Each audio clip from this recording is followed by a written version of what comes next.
रजनी से काले केस थे उसके, दिव्य जन्म स्वरूप थी। द्रुपद की थी कन्या वो, पांचाल देश की धूप थी।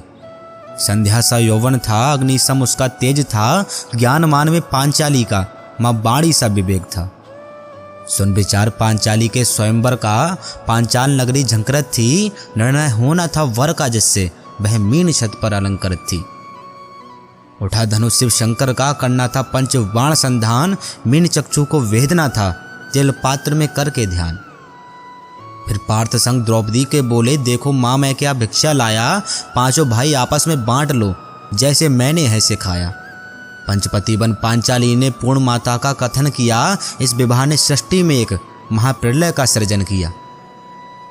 फिर वनवास पूर्ण कर पार्थ आए हैं, सुन दौड़ खुशी की लहर गई। संग सुभद्रा भी लाए हैं, पांचाली अब सहम गई। आर्य प्रण मेरा तोड़ते, क्या मन किंचित भी ना डोला था। नहीं लाएंगे कोई भी रानी, फिर ऐसा क्यों बोला था। लौट आए तो ऐसे हैं, जैसे प्रण तोड़ना कोई अपराध नहीं। मेरा प्रण भी टूट सके, ऐसा मुझे कदापि स्वीकार नहीं। ओ कृष्ण सखी मैं कृष्ण बहन, दीदी आपकी बहन बनकर आई हूँ। आपके सखा के आदेश से ही संग रहने की आस में लाई हूँ। कृष्ण बहन के मीठे वचनों से पांचाली का हृदय पिघल गया। हृदय में भरा रोष भी अब तो सहर्ष प्रेम में बदल गया। फिर राजसूय यज्ञ में भाग लेने हस्तिनापुर वाले भी आए थे। शिशुपाल का समर्थन करने पर शस्त्र त्यागने की सजा पाए थे।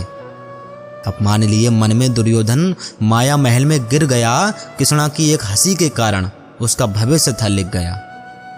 लौटकर वापस राज्य को अपने दुर्योधन ने दिया निमंत्रण चौसर का। क्षत्रिय मना नहीं करते निमंत्रण, कहे युधिष्ठिर न दुत न समर का। लगने लगे दाव पर दाव, युधिष्ठिर को था द्वैत का रोग।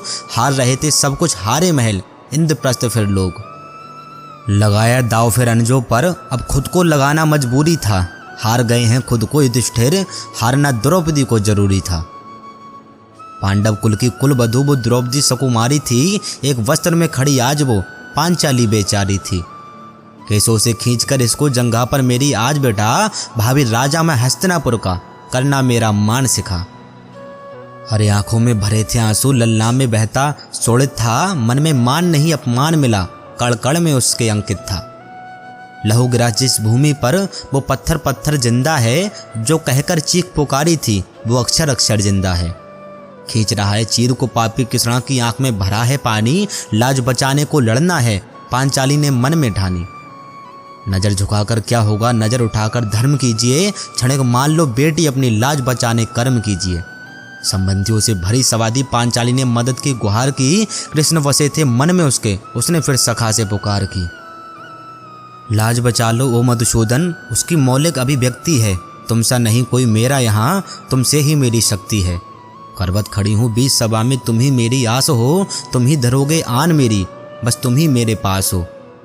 चीर हाथ में लिए द्रौपदी, सिरा दुशासन के हाथ में। पांच पति संबंधी सभा में, खड़ा ना कोई साथ में। अरे अंगारों की आग लिए सखी की, लाज बचाने कृष्ण अब तारे थे।